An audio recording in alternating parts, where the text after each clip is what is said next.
திருநீற்றுப்பதிகம். மந்திரமாவது நீரு வானவர் மேலது நீரு, சுந்தரமாவது நீரு துதிக்கப்படுவது நீரு, தந்திரமாவது நீரு சமயத்தில் உள்ளது நீரு, செந்துவர் வாயுமை பங்கன் திரு ஆலவாயான் திருநீரே. வேதத்தில் உள்ளது நீரு வெந்துயர் தீர்ப்பது நீரு, போதத் தருவது நீரு புண்மை தவிப்பது நீரு, ஓதத் தருவது நீரு உண்மையில் உள்ளது நீரு, சீதப்புனல் வயல் சூழ்ந்த திரு ஆலவாயான் திருநீரே. முத்தி தருவது நீரு முனிவர் அணிவது நீரு, சத்தியமாவது நீரு தக்கோர் புகழ்வது நீரு, பத்தி தருவது நீரு பால இனியது நீரு, சித்தி தருவது நீரு திரு ஆலவாயான் திருநீரே.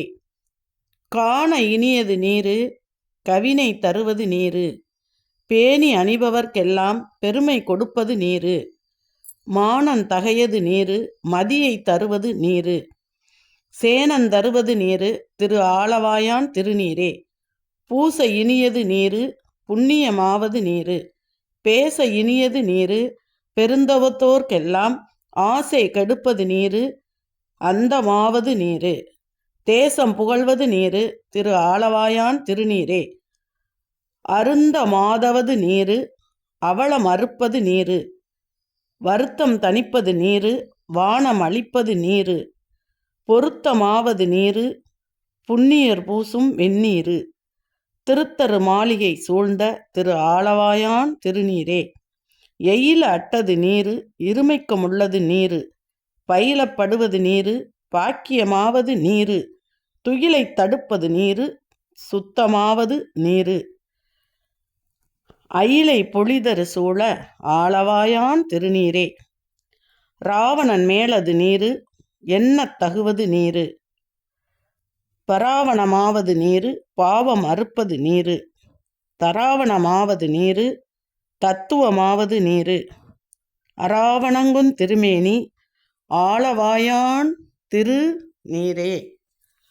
மாலொடையணையறியாத வண்ணமுள்ளது நீரு, மேலுரை தேவர்கள் தங்கள் மெய்யது வெண்பொடி நீரு, ஏல உடம்பிடர் தீர்க்கும் இன்பம் தருவது நீரு, ஆழ துண்ட மிடற்றோம் ஆலவாயான் திருநீரே.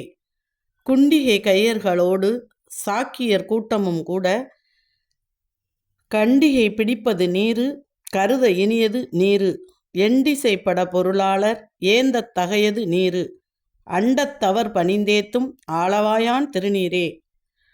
ஆற்றல் அடல்விட ஏறும் ஆலவாயான் திருநீற்றை போற்றி புகழி நிலாவும், பூசுரன் ஞான சம்பந்தன் தேற்றி தென்னன் உடலுற்ற தீப்பினியிலென தீப்பினியாயின தீர, சாற்றிய பாடல்கள் பத்தும் வல்லவர் நல்லவர் தாமே.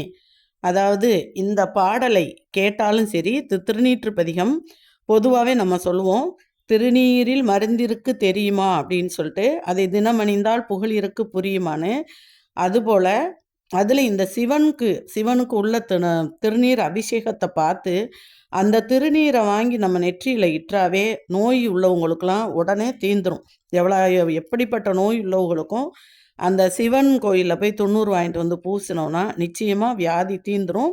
அதே மாதிரி முருகனுக்கும் அபிஷேகம் பண்ணி அந்த விபூதியை பூசணும். அந்த அளவுக்கு இந்த திருநீற்றோட பெருமை நம்ம சொல்லிக்கிட்டே இருக்கலாம். அதோட பெருமையை தான் அழகாக சொல்லியிருக்காங்க. லாஸ்ட் வரியை பாருங்க. தேற்றி தென்னன் உடலுற்ற தீப்பினி, அதாவது எப்படியாப்பட்ட தீ உடலில் இருக்கிற எப்படியாப்பட்ட தீப்பினி, பிணினா என்ன நோய், தீர பிணி ஆயின தீரச் சாற்றிய பாடல்கள் பத்தும் வல்லவர் நல்லவர் தாமே. இந்த பாடலை 10 பாடலையும் கேட்டாலே அவங்களுக்கு எப்பேற்பட்ட பிணியும் தீந்துரும். அதாவது நம்ம வாழ்க்கையில் எவ்வளவு செல்வங்கள் இருந்தாலும், அவங்க எவ்வளோ பெரிய கோடீஸ்வரராக இருந்தாலும் அவங்களுக்கு எல்லாருக்குமே நோய்ங்கிறது எல்லாருக்கும் சமமாக தான் வரும். அதனால் நம்ம எவ்வளோ தான் நம்ம சொத்து சுகமாக இருந்தாலும் நமக்கு நம்ம மேலுகால் நல்லா இருந்தால் தான் நம்ம சந்தோஷமாக இருக்க முடியும். அதனால இந்த பாடலை படிச்சிங்கன்னாலும் கேட்டிங்கன்னாலும், அதாவது மாதிரி முடியாதவங்க பக்கத்தில் இந்த பாடலை போட்டு கேட்டாலும் அவங்களுக்கு தேவலையாயிரும், சரியாயிரும். அதாவது பிணின்றா நோய், அந்த பிணிங்கிறது தீந்து போயிடும். எனவே எல்லாரும் இந்த பாடலை கேட்டு நலமுடன் வாழ்க.